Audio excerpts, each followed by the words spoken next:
This week we're on a road trip through the New England region. Join us and see amazing sights, help us feed our faces in delightful cafes and restaurants, learn some amazing history and facts of the area, and be dazzled by some of the wonders of nature. It's all happening in Uralla in the New England region of New South Wales. Hello, welcome to Wandering with Justin and Jayne.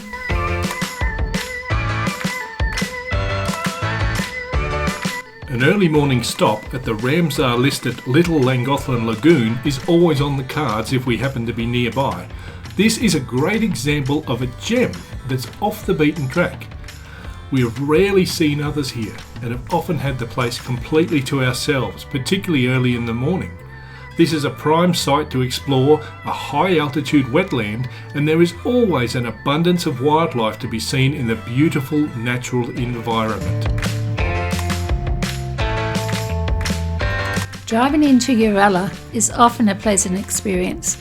In autumn in particular, it is a beautiful town with the trees changing colours and starting to drop leaves. This trip was made in the middle of March, and so only a few of the trees were starting to turn. But in April and May, they are a riot of colour. It's rare for a country town, but Uralla is actually well serviced by public transport, being connected by a daily train through to Sydney.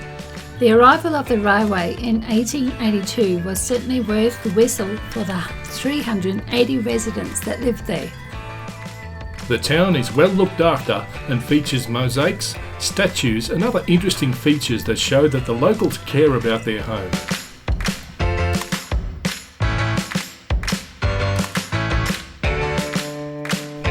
Heritage fans will enjoy the Heritage Walk available from the Information Centre. There are over 50 buildings in the Heritage Walk, and there's also a Fairy Doors Walk that the kids will love to find. Uralla is definitely a place to stop and spend time and unwind. Of course, there are plenty of cafes, pubs for great food. We had a lovely brekkie and then did the walk around town. There are a lot of antique shops, some art galleries, bookshops, local handmade shops, and of course the sweet shop.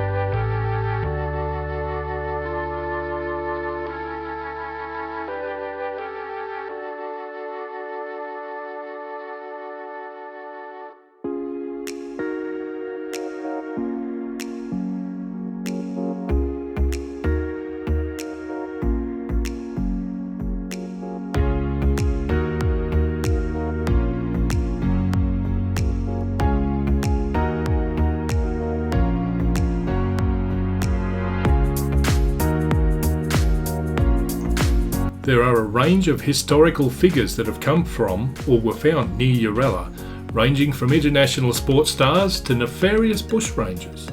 And you can learn more about these in the excellent museum built in the remains of an old flour mill.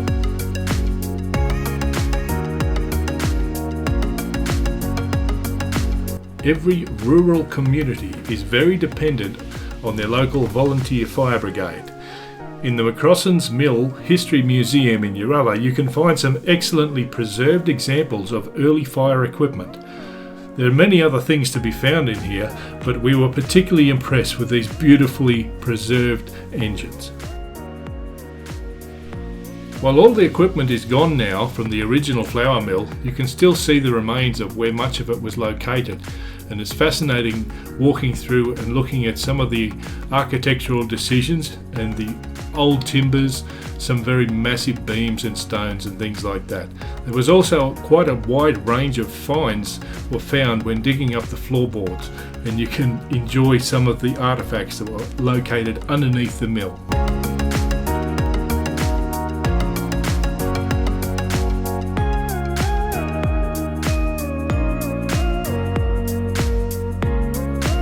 Cricket fans will particularly enjoy this display on the history of the cricket bat.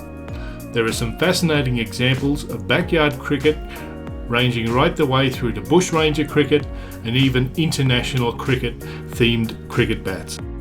Us oldies and the kids alike will enjoy these wonderful displays.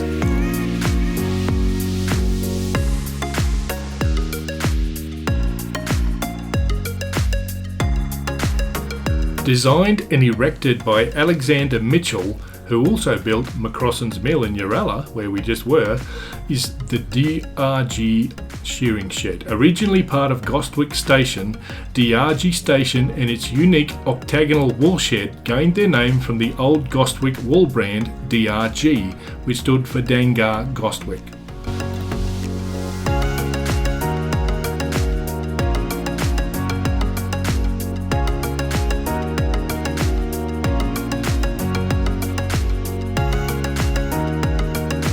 Nestled among an avenue of elm trees that are well over 100 years old is the incredible Gostwick Chapel.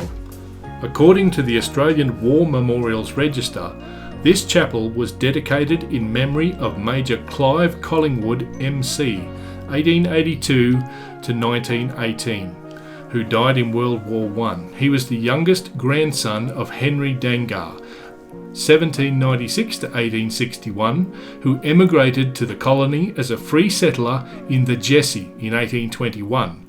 Henry was appointed assistant surveyor to John Oxley, and he and his brother William, 1800 to 1968, purchased Gostwick in 1834. This place is worth a visit at any time of the year. The impressive Gothic-style chapel is covered in ivy and surrounded by these wonderful trees. As the autumn advances, it will turn bright red and be surrounded by the yellows of the elm trees as they shed their leaves. Our visit is in early autumn, and the trees are just starting to lose their leaves. This is a hint of things to come, while the majority of the leaves are still strong and green. This is still a working church and is not open for tourists to enter, but this makes a great place to stop and have a picnic under the trees and just enjoy this beautiful spot.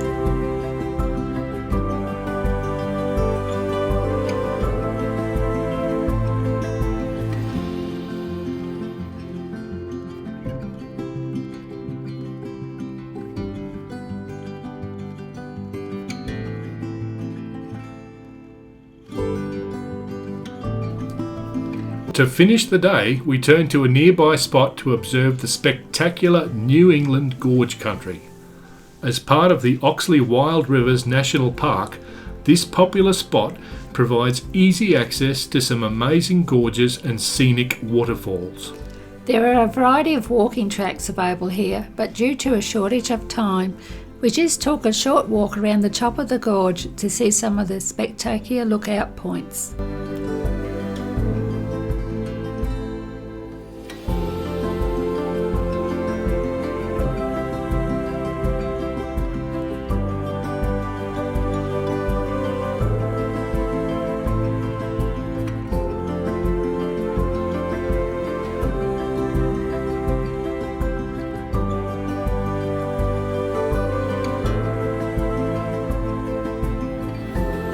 We have had a relatively dry summer, and so many of the rivers are low at present in much of the New England area. This gorge has been carved out by the water of the Gara River over millions of years, and when the water is high, this 120 metre drop puts on an awe-inspiring display.